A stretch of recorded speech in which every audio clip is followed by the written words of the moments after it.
আমরা আজকে কথা বলবো লিভ ইন সম্পর্ক নিয়ে। অর্থাৎ লিভ ইনটা যে করা হয় ওটা ভারতবর্ষের লিগেল না ইলিগেল। সুপ্রিম কোর্ট এটা বলেছে যে এটা আমাদের ভারতবর্ষের লিগেল।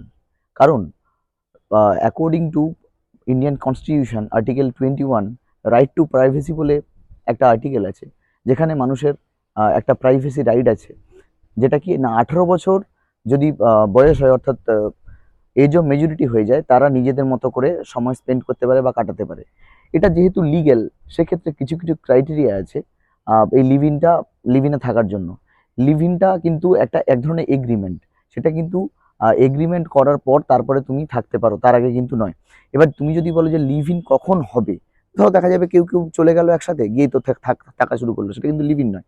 লিভ ইন করতে হলে কিছু কিছু জিনিস আছে, যেগুলো যেমন হচ্ছে যেখানে থাকবে সেই ঘরের যে মালিকানা দুজন নামে থাকতে হবে, কারেন্ট বিলের মিটার দুজনের নামে থাকতে হবে, ব্যাংকের অ্যাকাউন্ট দুজনের নামে থাকতে হবে।